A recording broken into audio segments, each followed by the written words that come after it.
जय Shri Radhe Krishna. I hope आप सब लोग बहुत अच्छे होंगे। चलिए भक्ति योग की चर्चा को आगे बढ़ाएंगे।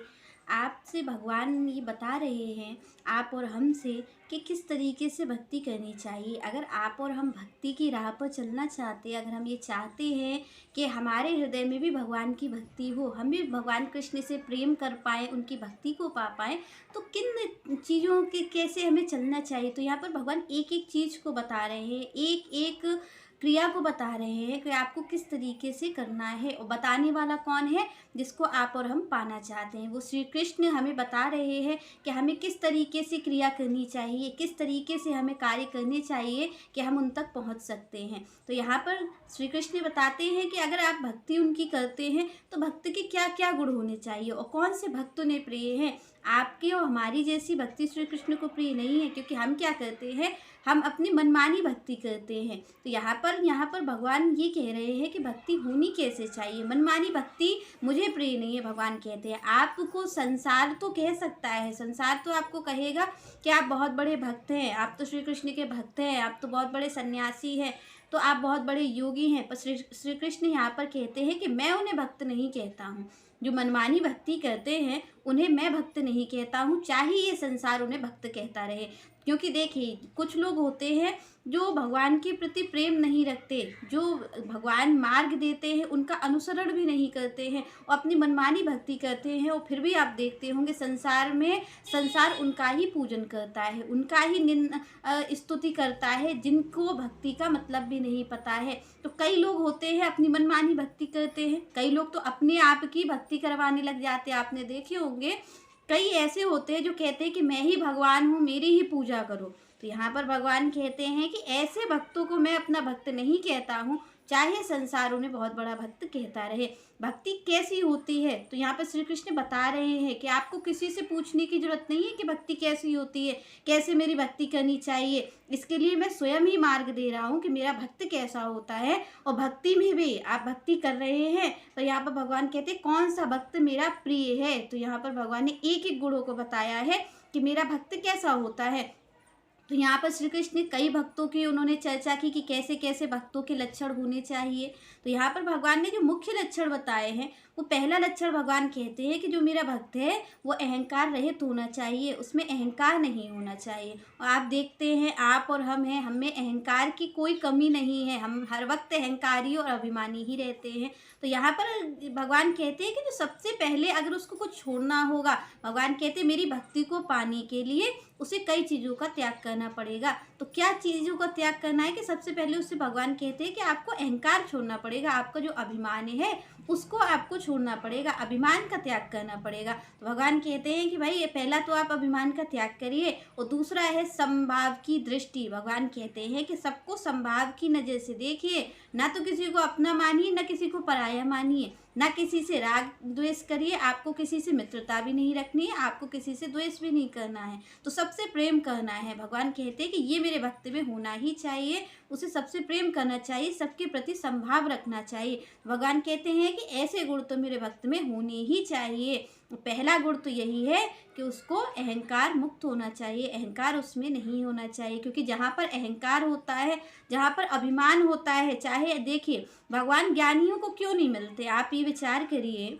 कि भगवान भक्ति पे ही क्यों बल दिए जा रहे हैं, क्यों कह रहे हैं कि भक्ति ही श्रेष्ठ है, भक्ति ही करनी चाहिए। ज्ञान की बात क्यों नहीं भगवान कहते, जबकि ज्ञानी भी उनको ही पाता है और भक्ति मार्ग से भी उनको ही पाया जाता है। तो भगवान क्यों कह रहे हैं कि जो ज्ञान मार्ग है उसमें भगवान मिल सकते हैं, नहीं मिल सकते हैं, दोनों चीज़ें हैं, पर भक्ति मार्ग में भगवान मिलेंगे ही। ये चीज़ भगवान क्यों कह रहे हैं, क्यों? देखिए क्योंकि ज्ञानी जो होगा वो ज्ञान जरूर, निश्चित बात है कि अगर आपके पास ज्ञान होगा, कोई भी चीज़ आपके पास अगर होगी आपकी कमाई हुई, तो निश्चित बात है आपको अभिमान होगा ही होगा। और जहाँ पर अभिमान होगा वहाँ पर भगवान होंगे नहीं। भगवान कभी भी अभिमानी की ओर नहीं देखते हैं। भगवान कहते हैं जिसको अपने ज्ञान का बल है, जिसको अपनी जो भी चीज़ें हैं, आपको और हमें, किसी को धन का बल है, किसी को ज्ञान का बल है, किसी को रूप का बल है, तो भगवान कहते हैं जिसको अपना बल है, उसे मैं कभी भी नहीं मिलता हूँ, उसे मैं कभी नहीं देखता जिसकी अपनी सामर्थ्य है। भगवान कहते हैं जो बिल्कुल सामर्थ्य नहीं है, जिसमें जिसमें कोई सामर्थ्य नहीं है, जिसमें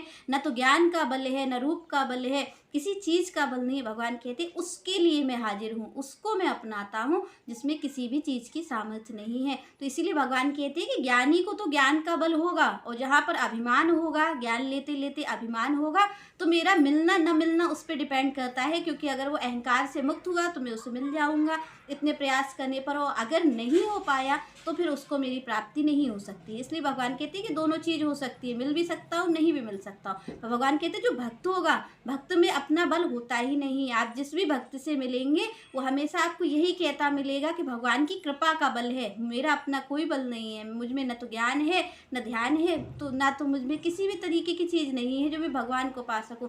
भक्त हमेशा भगवान की कृपा के बल पे चलता है, तो भगवान की जो कृपा है वही उसका सबसे बड़ा बल है, इसलिए वो भगवान को पा लेता है, श्री कृष्ण उसे मिल जाते हैं। तो यहाँ पर भगवान बता रहे हैं, श्री कृष्ण अर्जुन को बता रहे हैं कि उन्हें कैसा भक्त प्रिय होता है। तो आज जानते हैं श्री कृष्ण से श्री कृष्ण क्या कहते हैं भक्त के लिए। श्री कृष्ण कहते हैं, समः शत्रु च मित्रे च तथा मान अपमानयो शीतोष्ण सुखदः दुखेषु शमः संग विवर्जितः तुल्य निंदा स्तुति मौनी संतुष्टा येन केनचित् अनिनिकेतः स्थिर भाति भक्ति मान में प्रियो नरः। भगवान कहते हैं कि कैसा भक्त हमें चाहिए। भगवान क्या पहली लाइन कहते हैं, भगवान कहते हैं सम शत्रु च मित्रे च तथा मान अपमानयो। भगवान कहते हैं कि जो शत्रु को और मित्र को दोनों को एक समान समझता है, वो किसी को अपना शत्रु नहीं मानता, वो किसी को अपना मित्र नहीं मानता है। भगवान कहते हैं जो संभाव की दृष्टि रखता है वो मेरा प्रिय है। ऐसा होना चाहिए मेरा भक्त जो शत्रु और मित्र को एक ही दृष्टि से देखे। वो दूसरी भगवान बात कहते हैं कि च तथा मान अपमानियो। भगवान कहते हैं कि चाहे कोई उसकी स्तुति करे और चाहे उसकी निंदा करे, पर उसको समान रहना चाहिए। ऐसा नहीं है कि कोई उसकी बड़ाई कर रहा है, कोई उसकी प्रशंसा कर रहा है तो वो उसके आगे सिर झुकाता घूम रहा है और बहुत खुश हो रहा है कि इसने मेरी प्रशंसा कर दी, ये देखो मेरा कितना अपना है, और कोई निंदा कर रहा है तो वो उस पर क्रोध करने लग जाता है। तो भगवान कह रहे इस चीज़ को ध्यान रखना है कि ना तो आपको सुख दुख का रखना है कि आपका शत्रु मित्र कौन है, कौन आपके भला सोच रहा है, कौन बुरा सोच रहा है, इस दृष्टि को हटा देना है। जो शत्रु मित्र आपको नजर आती है ना दृष्टि, भगवान कहते एक समान देखना है। वो दूसरा है अपमान और सम्मान, ये बड़ी बात है। क्योंकि आप देखो, आप और हम क्या कहते हैं, हम अपमान और सम्मान की बहुत बात करते हैं। अगर कोई हमारा अपमान कर जाता है तो आपको और हमको सहन नहीं हो सकता है, हम कहेंगे हमारा अपमान कैसे कर दिया, हमारी तो कोई गलती ही नहीं थी। तो हमारा सम्मान होना चाहिए। आपको और हमें कहीं ना कहीं हमेशा यही आशा रहती है कि हमें दुनिया से सम्मान मिले, हम अपमान बर्दाश्त नहीं कर सकते। तो भगवान यहाँ पर पहली चीज़ यही कह रहे हैं कि आपको यही छोड़ना पड़ेगा, अपने सम्मान की आशा छोड़ दीजिए। देखिए, जब आप अपने सम्मान की आशा छोड़ देंगे ना तो अपमान तो अपने आप ही चला जाएगा। आपको दो चीज़ों को नहीं छोड़ना है, आप एक को छोड़ेंगे दूसरी चीज़ तो स्वतः ही छूट जाएगी। आप अगर किसी को अपना शत्रु नहीं मानेंगे तो आप किसी को अपना मित्र बनाने की जरूरत नहीं, सब आपके मित्र ही मित्र हो जाएंगे, क्योंकि आप किसी को शत्रु भाव से नहीं देख रहे हैं, तो सब आपके अपने हैं। और यहाँ पर अगर आप सम्मान की इच्छा नहीं करेंगे तो अपमान की इच्छा तो स्वतः ही चली जाएगी। आप और हम सम्मान की इच्छा करते हैं और जब सम्मान नहीं मिलता है तो अपमान हो जाता है।